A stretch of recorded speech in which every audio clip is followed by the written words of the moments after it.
जय किशन बच्चों, कल हम बात कर रहे थे वर्ण विचार की, जो हमने आधा पढ़ा था और उसके आगे आज हम पढ़ेंगे। तो उससे पहले जो हमने कल वर्ण विचार पढ़ा था उसको एक बार रिवाइज कर लेते हैं कि कल हमने वर्ण विचार के बारे में क्या क्या पढ़ा था, जिससे आगे पढ़ने में आसानी हो। तो कल हमने एक तो वर्ण विचार यानी उसकी परिभाषा पढ़ी थी कि यानी कि वर्ण विचार हमने पढ़ा था। वर्ण विचार की परिभाषा यानी कि वह वर्ण जिनके और अधिक खंड या टुकड़े नहीं किए जा सकते उन्हें हम वर्ण या ध्वनि कहते हैं। फिर उसके बाद हमने पढ़ा था कि हिंदी वर्णमाला में मूल वर्ण कितने होते हैं।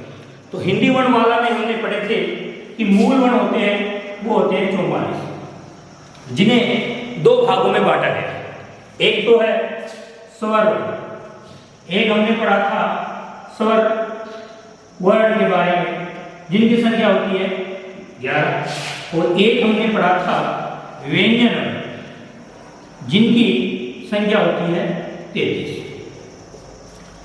ये थे हिंदी वर्णमाला के मूल वर्ण जिन्हें दो भागों में बांटा गया। अब देखो, जो स्वर वर्ण है, स्वर वर्ण किसे कहते हैं, इसकी हमने परिभाषा पढ़ी थी कि वह स्वतंत्र वर्ण जिनका उच्चारण करते समय या जिनको बोलते समय अन्य वर्णों की सहायता नहीं ली जाती उन्हें हम कहते हैं स्वर वर्ण। वो अपने आप में स्वतंत्र होते हैं और हिंदी में इनकी संख्या होती है 11। और 11 वो कौन कौन से होते हैं? वो होते हैं अ, आ, ई, उ, री, ए, आई, ओ, औ। ये होते हैं। अब इन सवर्णों 11 सवर्णों को भी दो भागों में बांटा गया था। एक था ह्रस्व और एक था दीर्घ। ह्रस्व वह वर्ण होते हैं जिनका उच्चारण करने में एक मात्रा का समय लगता है। वो कौन कौन से होते हैं? वो एक तो अ होता है, एक ई होता है, एक उ होता है और एक री होता है। ये होते हैं ह्रस्व। ठीक। और उसके बाद हमने दूसरा पढ़ा था दीर्घ स्वर। दीर्घ स्वर होते हैं जिनका उच्चारण करने में ह्रस्व से दुगुना समय लगे या दो मात्राओं का समय लगता है, उसे हम कहते हैं दीर्घ स्वर। उनकी संख्या है 7, जिनमें आ, ई, उ, ए, आई, ओ, औ। ये है दीर्घ स्वर। यानी कि स्वर वर्ण हिंदी वर्णमाला में 11 होते हैं, उन्हें दो भागों में बांटा गया, ह्रस्व स्वर और दीर्घ स्वर। उसके बाद हमने पढ़ा था व्यंजन वर्ण। व्यंजन वर्णों की संख्या होती है 33, जिसमें कौन कौन से आते हैं? जिसमें आपके क वर्ग आता है, श वर्ग आता है, त वर्ग, प वर्ग, त वर्ग और प वर्ग। उसके अलावा ये र, ल, व और श, श, स और है। ये हैं आपके कुल 33। इनको भी हमने 3 भागों में बांटा था, जिसमें एक था स्पर्श। ये थे स्पर्श, इसे बोलते हैं स्पर्श व्यंजन जिनकी संख्या होती है 25। और ये हैं आपके अंतस्थ व्यंजन। अंतस्थ व्यंजन इनकी संख्या होती है आपके 4। और ये हैं ऊष्म व्यंजन, इनकी संख्या होती है 4। इनके बारे में हमने कल पढ़ा था। स्पर्श व्यंजन किसे कहते हैं? कि जिन वर्णों का उच्चारण करने में हमारी जो मुख की जीवा है वो मुख के किसी न किसी भाग को स्पर्श करती, छूती है या टच करती है, उसे हम कहते हैं स्पर्श व्यंजन। और स्पर्श व्यंजन में ये जो 5 वर्ग हैं, ट, च, ट, त, ये 5 वर्ग, इन 5 वर्ग के ये 25 व्यंजन इसमें शामिल हैं। उसके बाद जो अंतस्थ व्यंजन है, अंतस्थ व्यंजन यानी जिन वर्णों का उच्चारण करते समय हमारे मुख की जो ध्वनि या वायु है वो थोड़ी रुकावट के साथ बाहर आती है, उसे हम कहते हैं अंतस्थ व्यंजन, जिसमें यह, वह, ल, वह। और उसके बाद हमने पढ़ा था ऊष्म व्यंजन। जो श, श और है, यानी कि इसकी परिभाषा ये थी कि जिन वर्णों का उच्चारण करते समय हमारे मुख से गर्म वायु या बाहर निकलती है उसे हम कहते हैं उसमें व्यंजन। अब देखो ये तो हो गए मूल वर्ण। हिंदी वर्णमाला में मूल वर्णों की संख्या है 44। इसके अलावा भी और वर्ण शामिल है हिंदी वर्णमाला में। 8 वर्ण जो हैं उनके बारे में आज हम पढ़ेंगे। वो कौन कौन से वर्ण हैं जिन्हें हिंदी वर्णमाला में शामिल किया गया है। तो देखो आज ये आगे हम पढ़ते हैं। इसके अलावा देखो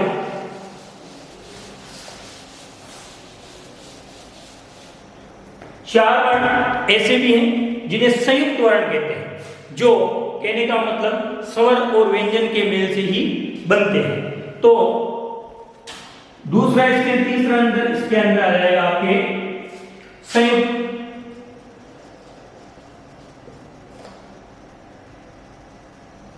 वर्ण। संयुक्त वर्ण इनकी संख्या 4। संयुक्त वर्ण कौन कौन से होते हैं? एक तो होता है श, एक त्र, एक ग और एक श। ये है संयुक्त वर्ण। हिंदी वर्णमाला में जो ये श, त्र, ग और श, ये उन मूल वर्णों से अलग है। ये भी हिंदी वर्णमाला में शामिल है। ठीक है, तो ये 4 वर्ण ये है। अब देखो श, ये जो श है ये बनता है आपके क प्लस श। ठीक, और ये जो त्र है ये त्र आपके बनता है क प्लस र, और ये जो ग है ये आपके बनता है ज प्लस ये, और ये श है आपके, इस श का बनता है श प्लस र।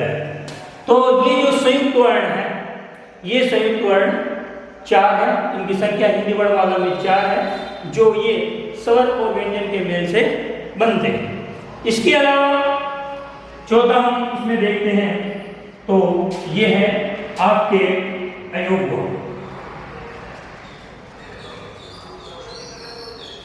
अयोग्य इनकी संख्या है 2। इसमें एक तो है अंग और एक है अह। अंग और अह इसे बोलते हैं अयोग्य। इसके अलावा आपके 5वां है उत्क्षिप्त वर्ण। उत्क्षिप्त वर्ण, उत्क्षिप्त, इनकी संख्या भी 2 है, एक ड और एक ड़। अब जो ये उत्क्षिप्त वर्ण है इनके बारे में एक बात और बता देता हूं कि उत्क्षिप्त वर्ण से किसी भी शब्द की शुरुआत नहीं होती। ये हमेशा या तो शब्दों के बीच में आते हैं या शब्दों के अंत में आते हैं। इनसे अगर किसी शब्द की शुरुआत है तो वो शब्द रोंग माना या गलत माना जाता है। सपोज कि हम कोई नाम लिखते हैं, जैसे कि सपोज ये नाम लिख दिया हमने ढाणी, और एक आपने ऐसा लिखा गाड़ी, तो कहने का मतलब कोई कहता है कि इनमें से सही शब्द कौन सा है, तो कहने का मतलब सही शब्द ये माना जाएगा, क्योंकि ये है उत्क्षिप्त। इसके नीचे जो बिंदी लगी हुई वो है उत्क्षिप्त। तो कहने का मतलब है इससे किसी शब्द की शुरुआत नहीं होती, ये हमेशा शब्दों के बीच में आते हैं। जैसे हम लिखते हैं पढ़ाई, जैसे कि सड़क, ये हमेशा शब्दों के बीच में या अंत में आते हैं शब्दों, इनसे किसी शब्द की शुरुआत नहीं होती। तो ये थे कहने का मतलब 4 तो ये थे और 2 ये थे और 2 ये, तो कुल मिलाकर 4 6 2 8, यानी कि मूल वर्णों के अलावा 8 वर्ण ऐसे भी जो हिंदी वर्णमाला में शामिल है। इस प्रकार अगर आपसे बच्चों को पूछ ले कि हिंदी वर्णमाला में मूल वर्ण कितने हैं, तो आपको ये बताना है कि हिंदी वर्णमाला में मूल वर्णों की संख्या है वो है 44, जिन्हें 2 भागों में बांटा गया, स्वर और व्यंजन। स्वर 11 होते हैं और व्यंजन 33 होते हैं। और अगर आपसे ये पूछ ले कि हिंदी वर्णमाला में कुल वर्ण कितने होते हैं, तो कुल वर्णों की संख्या हिंदी वर्णमाला में आपके 52 होती है, यानी कि 52। 44 ये है और 44 के अलावा 8 इसके अंदर और हमने शामिल कर लिए, तो ये हो गए 52 भाग। अब देखो इसके आगे हम पढ़ेंगे आपके, अब ये जो वर्ण है इन वर्णों का उच्चारण स्थान भी होता है कि जब हम बोलते हैं, किसी से बातचीत करते हैं, तो इन वर्णों का उच्चारण स्थान कौन सा है। अब देखो हम पढ़ेंगे उच्चारण स्थान के आधार पर वर्णों का वर्गीकरण। तो उच्चारण स्थान के आधार पर उच्चारण स्थान के आधार पर वर्णों को कहने का मतलब 5 भागों में बांटा गया।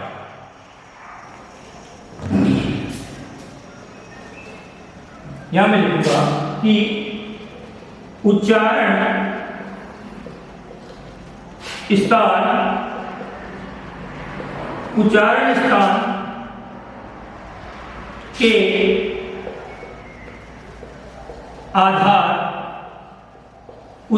स्थान के आधार पर वर्णों को 5 भागों में बांटा गया है। यानी कि उच्चारण स्थान के आधार पर वर्णों को 5 भागों में बांटा गया। नंबर 1 इसको बोलते हैं कंठ, यानी अब कंठ ऐसे वर्ण जिनका उच्चारण सीधा कंठ से होता है, डायरेक्ट वो जो वर्ण है उनका उच्चारण डायरेक्ट कंठ से होता है। यानी कि जिन वर्णों का उच्चारण करते समय हमारी जो मुख की जीवा है वो कंठ की ओर मुड़ती है, यानी कंठ की ओर मुड़ती है, तो उसे हम कहते हैं कंठ व्यंजन कहते हैं। तो देखो यहां लिखेंगे कि जिन वर्णों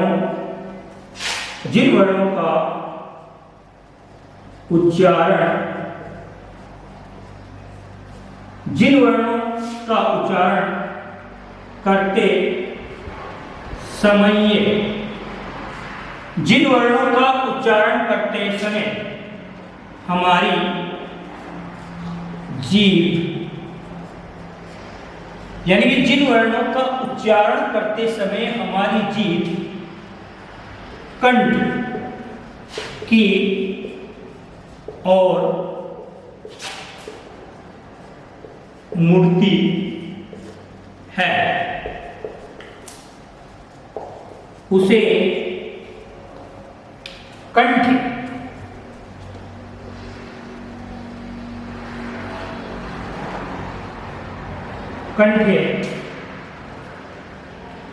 वर्ण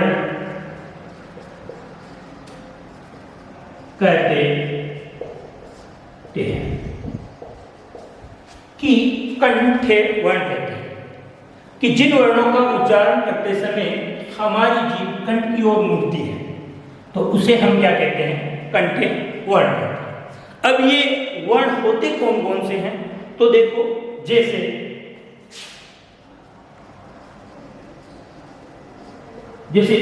अ, आ, उसके अलावा क, ख, ग, घ, ग, और उसके अलावा आपके एक है, ये भी इसमें शामिल है, और इसमें एक इनको शामिल किया गया कि जिन वर्णों का उच्चारण करते समय हमारी जीभ कंठ की ओर मुड़ती है उसे हम क्या कहते हैं, कंठे वर्ण कहते हैं। ठीक है, और वो होते कौन कौन से, जिनमें 2 स्वर होते हैं, ठीक है, और बाकी ये व्यंजन वर्ण होते हैं। 2 और एक ये विसर्ग होता है, अयोग्य होता है, और 3-5 आपके होते हैं ये कैवरत, यानी कि व्यंजन क, ख, ग, घ, ठीक है, और है। तो ये हो गए कंठ। इन वर्णों का उच्चारण आप सीधा कंठ से होता है, आपके कंठ से। अब ये तो हो गया कंठ। दूसरा हमारे है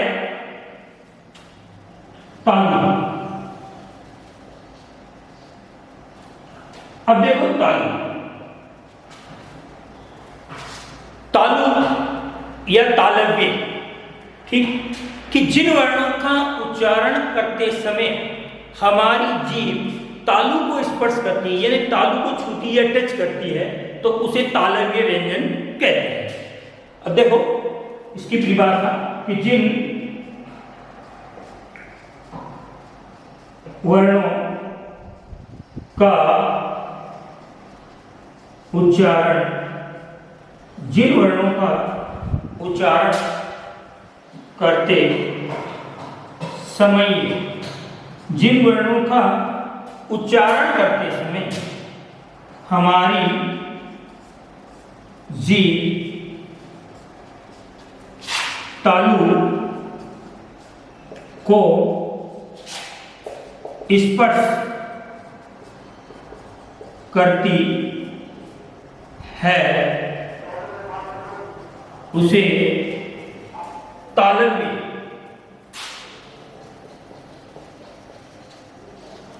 उसे तालव्य वर्ण कहते हैं। कि जिन वर्णों का उच्चारण करते समय हमारी जीभ तालु को स्पर्श करती है, उसे तालव्य व्यंजन, तालव्य वर्ण कहते हैं। कि जिन वर्णों का उच्चारण करते समय हमारी जो मुख की जीभ है वो ऊपर तालु, हमारा जो तालु है उसको छूती है यानी स्पर्श करती है, तो उसको हम तालव्य वर्ण कहते हैं। अब देखो तालव्य वर्ण कौन कौन से होते हैं, जैसे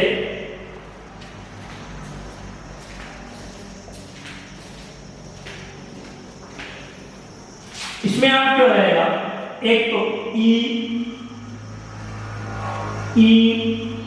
इसके अलावा च, छ, ज, झ, य, यानी कि ई, च, छ, ज, झ, य। अब इसके अलावा और भी आपके हैं, इसमें है आपके ये और श, ये और से। तो देखो इसमें दो तो आपके हो गए स्वर और बाकी ये हो गए आपके व्यंजन, यानी कि दो स्वरों को तालव्य वर्णों में शामिल किया गया है, ई और ई। उसके अलावा छ, छ, ज, झ, ये और स, ये हो गए आपके तालव्य वर्ण। अब आपके तीसरा है मूर्धा या मूर्धन्य, ठीक है। तीसरा आपका आ जाएगा मूर्धा।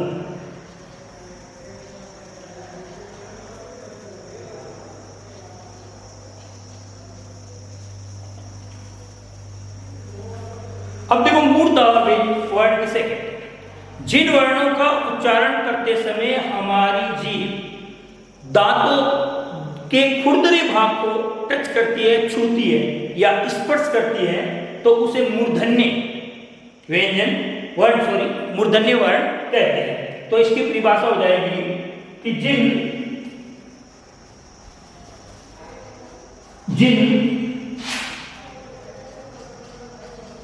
वर्णों का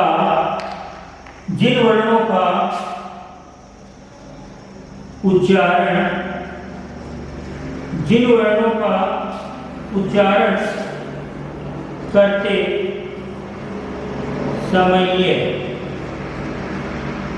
जिन वर्णों का उच्चारण करते समय हमारी जीभ दांतों के खुरदरे भाग को स्पर्श, यानी कि जिन वर्णों का उच्चारण करते समय हमारी जीभ दांतों के खुरदरे भाग को स्पर्श करती है उसे मूर्धन्य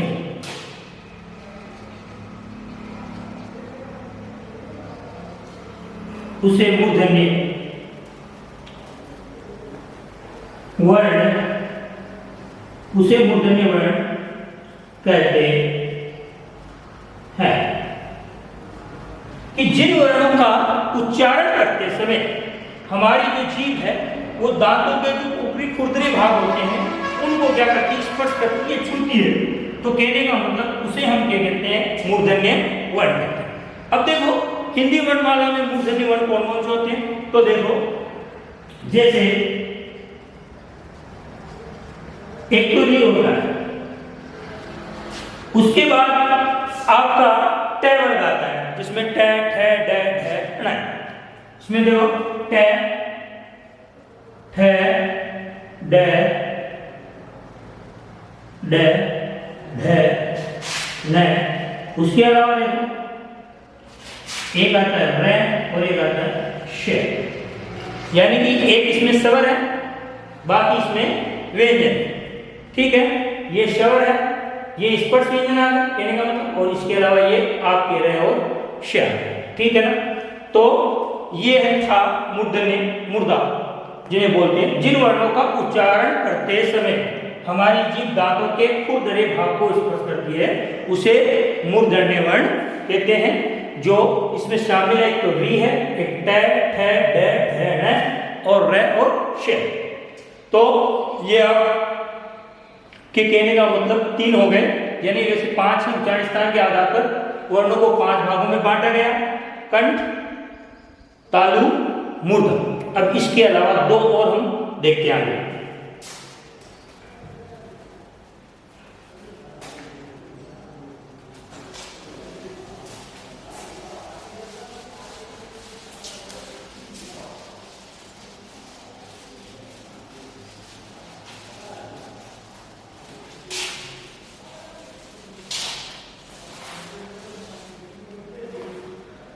अब देखो हमारा अगला है दंत।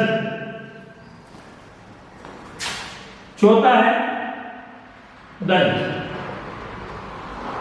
जिन्हें दंत यानी दंते वर्ण कहते हैं। अब देखो इसकी परिभाषा होगी कि जिन वर्णों का उच्चारण करते समय हमारी जीभ दांतों को छूती है या दांतों को पीछे की ओर छूती है, पीछे वाले भाग को छूती है, तो उसे हम कहते हैं दंते वर्ण। तो हम लिखेंगे जिन वर्णों का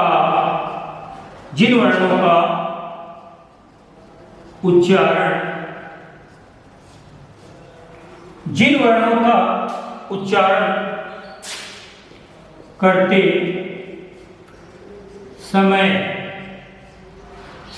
हमारी जीभ दांतों को स्पर्श करती है उसे दंते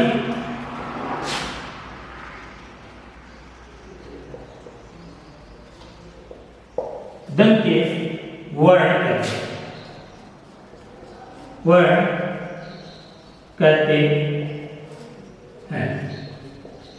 कि देखो जिन वर्णों का उच्चारण करते समय हमारी जो जीभ है वो दांतों को स्पर्श करती है यानी कि छूती है, उसे हम क्या कहते हैं, दंते वर्ण कहते हैं। अब देखो ये दंते वर्ण होते कौन कौन से हैं, जैसे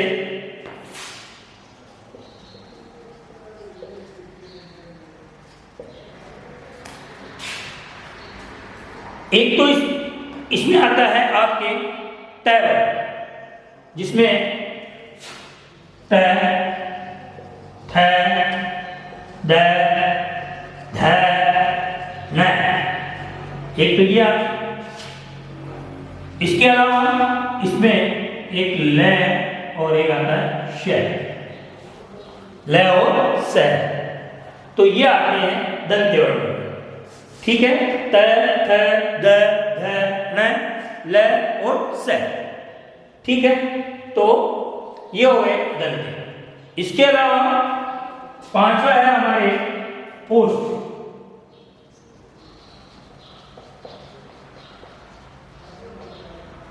पांचवा हमारे है ओष्ठ। अब देखो ओष्ठ, ओष्ठ या ओष्ठी। ठीक, ओष्ठी वर्ण किसे कहते हैं कि जिन वर्णों का उच्चारण करते समय हमारे जो होठ है वो परस्पर या आपस में मिलते हैं। ठीक है, तो उसे हम कहने का मतलब है ओष्ठी वर्ण कहते हैं। तो देखो, जिन वर्णों का उच्चारण, जिन वर्णों का उच्चारण करते समय हमारे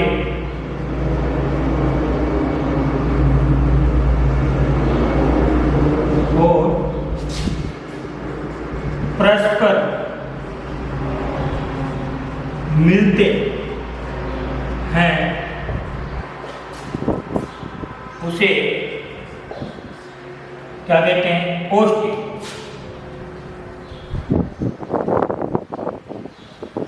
उसे ओष्ठी वर्ण कहते हैं। जिन वर्णों का उच्चारण करते समय हमारे होठ होते हैं वो परस्पर आपस में एक दूसरे से मिलते हैं, तो उसे हम कहते हैं ओष्ठी। क्योंकि बगैर होठों को मिलाए हम इन वर्णों का कहने का मतलब उच्चारण नहीं कर सकते। अब इनमें कौन कौन से वर्ण शामिल हैं वो हम देखते हैं। जैसे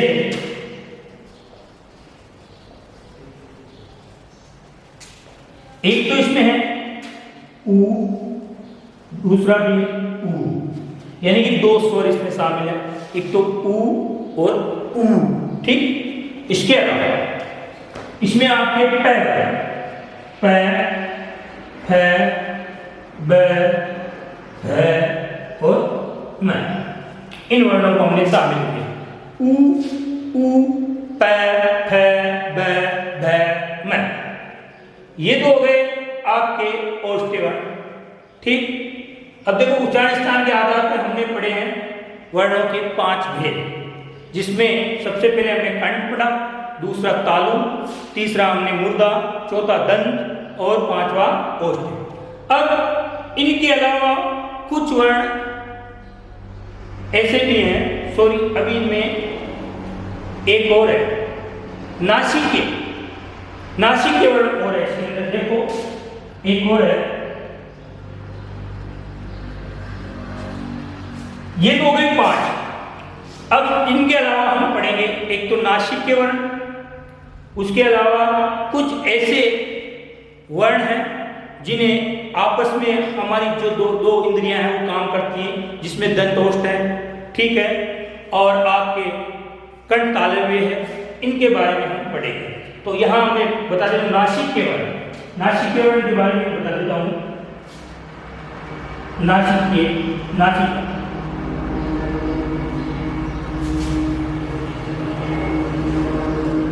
अब देखो नासिका वर्ण कौन से होते हैं। इसकी परिभाषा है कि जिन वर्णों का उच्चारण करते समय मुख और नाक परस्पर क्या करते हैं? कार्य करते हैं, जिसमें ध्वनि मुख और नाक दोनों के साथ बाहर आती है, यानी कि दोनों इसमें इंद्रियां काम करती है, मुख भी काम करता है और इसमें नाक भी काम करता है। तो जिन वर्णों का उच्चारण करते समय हमारी जो ध्वनि है वो नाक और मुख से बाहर आती है, उसे हम कहते हैं, मतलब है नासिक के वर्ण कहते हैं। तो इसकी परिभाषा देखो कि जिन वर्णों का उच्चारण उच्चारण, देखो नासिका, जिन वर्णों का उच्चारण करते समय, जिन वर्णों का उच्चारण करते समय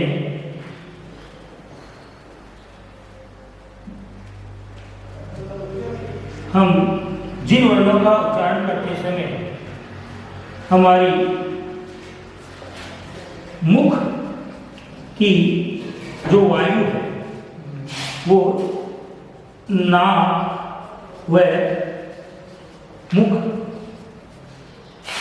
से बाहर आती है उसे नासिक्य, उसे कहते हैं नासिकाएं, नासिक्य। नासिक्य वर्ण कहते हैं। अब देखो, जिन वर्णों का उच्चारण करते समय हमारी मुख की जो वायु है, नाक और मुंह, यानी दोनों परस्पर ये इंद्रियां काम करती है और इनके द्वारा ही हमारी जो मुख की जो वायु है नाक और मुख से बाहर आती है, जिसमें नाक और दोनों का प्रयोग होता है, तो उसे हम नासिक्य वर्ण कहते हैं। और ये जो नासिक्य वर्ण होते हैं ये प्रत्येक वर्ग का पंचम अक्षर होता है, जैसे कि क वर्ग, च वर्ग, ट वर्ग, त वर्ग और प वर्ग। ये जो पांचों वर्ग हैं इनका जो अंतिम वर्ण होता है या अक्षर होता है वो नासिक्य वर्णों के अंदर शामिल किया गया है। जैसे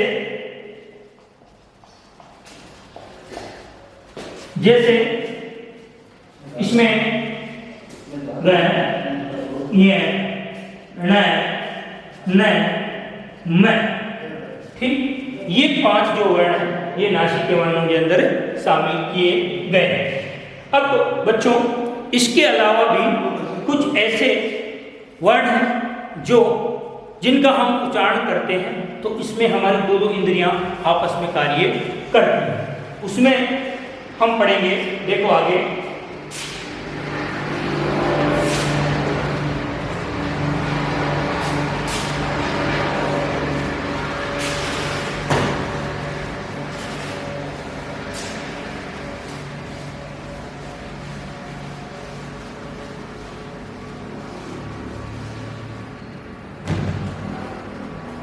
अब इसके अलावा ये जो है अब हम पढ़ेंगे, एक है कंठ और तालु, जिन्हें हम कंठ तालव्य कहते हैं। कंठ तालव्य यानी कि जिन वर्णों का उच्चारण करते समय कंठ और तालु परस्पर कार्य करते हैं तो उन्हें कंठ तालव्य वर्ण कहते हैं। तो इसकी परिभाषा हो जाएगी, जिन वर्णों के उच्चारण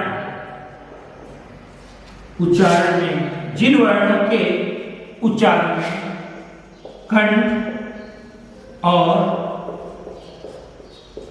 तालु, कंठ और तालु परस्पर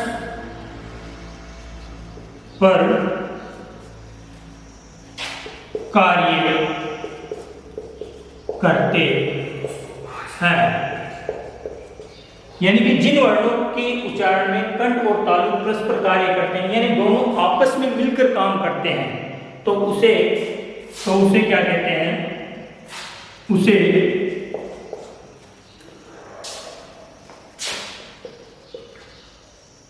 कंठ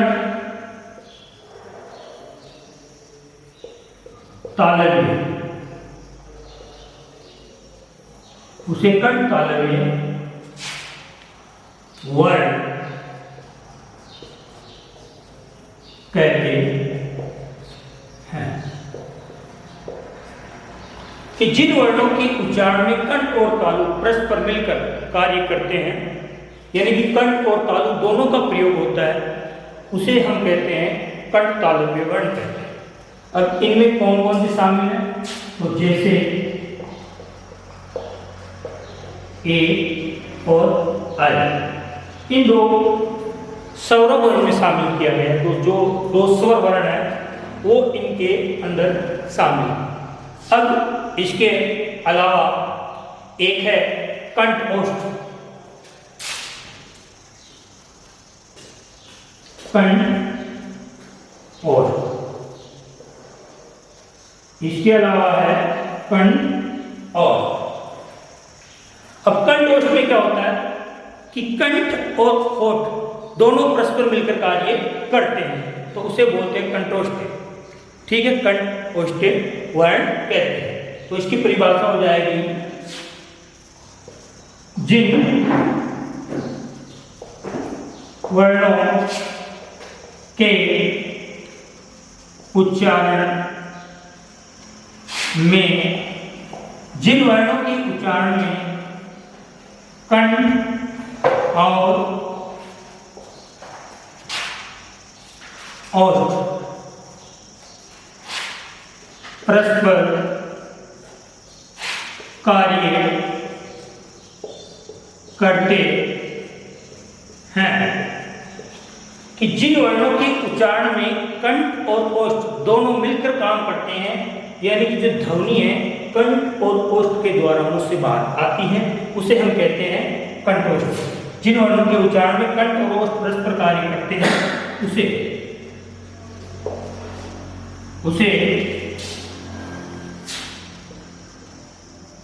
कंठ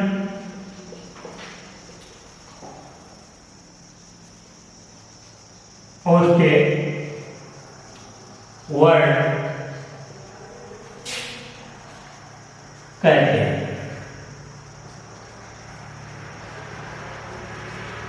जिन वर्णों के उच्चारण में कंठ और ओष्ठ परस्पर कार्य करते हैं, उसे कंठ ओष्ठ वर्ण कहते हैं। इनमें देखो कौन कौन से हैं, जैसे ओ और औ, औ और औ, ये दो स्वर हैं। ये दो स्वर कंठ और ओष्ठ की सहायता से बोले जाते हैं, ओ औ। ठीक, अब इसके अलावा एक और है दंत ओष्ठ।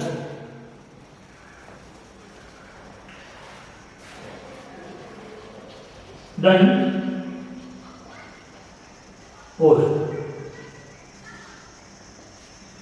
इसमें क्या होता है, वही बात है कि जिन वर्णों के उच्चारण में यानी दंत और ओष्ठ परस्पर कार्य करते हैं, जिन वर्णों के उच्चारण में, जिन वर्णों के उच्चारण में दांत और होंठ परस्पर कार्य करते हैं,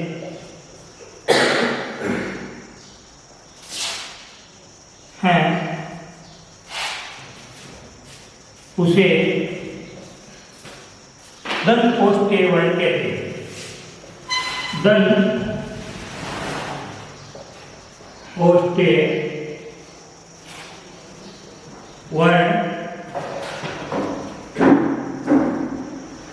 कहते हैं, कि जिन वर्णों के उच्चारण में दांत और होंठ परस्पर कार्य करते हैं, उन्हें हम क्या कहते हैं, दंत ओष्ठ के वर्ण कहते हैं। ये कौन कौन से होते हैं, इसमें देखो आपके, जैसे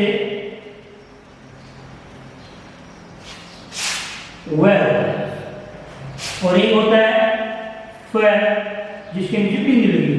ठीक है, वह और फ, वह और फ। तो ये दो वर्ण हैं, ये दांत और होंठ आपस में कार्य करते हैं, तो इसका हम उच्चारण कर पाते हैं। तो ये था कहने का मतलब उच्चारण स्थान के आधार पर वर्णों का वर्गीकरण।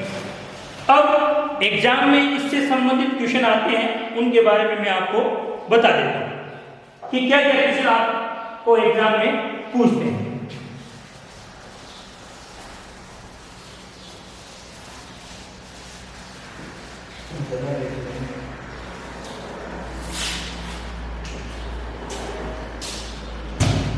क्वेश्चन नंबर जैसे कि फर्स्ट है, पहले पूछता है कि वर्ण किसे कहते हैं, वर्ण किसे कहते हैं। और आगे पूछ ले कि हिंदी वर्णमाला में, हिंदी वर्णमाला में मूल वर्ण कितने होते हैं, मूल वर्ण कितने होते हैं। ठीक, ये क्वेश्चन हो गए। दूसरा क्वेश्चन आपसे पूछ ले कि स्वर वर्ण किसे कहते हैं, स्वर वर्ण किसे कहते हैं, ये कितने होते हैं, नाम लिखो। ठीक, उसके अलावा ये भी पूछ ले कि स्वर वर्णों को कितने भागों में बांटा गया है, स्वर वर्णों को कितने भागों में बांटा गया है। चौथा क्वेश्चन यह बनता है आपके व्यंजन वर्ण किसे कहते हैं, ये कौन कौन से होते हैं, कौन कौन से होते हैं। अगला आपके पांचवा क्वेश्चन बनता है यहाँ, व्यंजन वर्णों को कितने भागों में बांटा है, व्यंजन वर्णों को कितने भागों में बांटा गया है। ठीक, अब आगे क्वेश्चन बन सकता है, छठा क्वेश्चन है कि उच्चारण स्थान के आधार पर, उच्चारण स्थान के आधार पर, उच्चारण स्थान के आधार पर वर्णों को कितने भागों में बांटा गया है। तो बच्चों, ये हमने जो वर्ण विचार, ये जो चैप्टर पढ़ा 2 भागों में, कल और आज, तो इस वर्ण विचार टॉपिक से ये क्वेश्चन आपके बनते हैं, जो आप घर पर इनकी परिभाषा है, इनके आंसर है, जो हमने जहां पढ़ा है, जितना पढ़ा है, उनमें से ही इनके जो आपको आंसर है, उत्तर है, वो आपको मिलेंगे। तो उम्मीद करता हूं कि ये जो चैप्टर हमने पढ़ा है आपको समझ में आया होगा, और ये जो क्वेश्चन है आपके गृह कार्य के रूप में है, आप घर पर बैठकर इनके आंसर आप लिखोगे। इसके आगे हम नया जो टॉपिक है कल पढ़ेंगे, शब्द विचार। तब तक के लिए जय हिंद, जय भारत।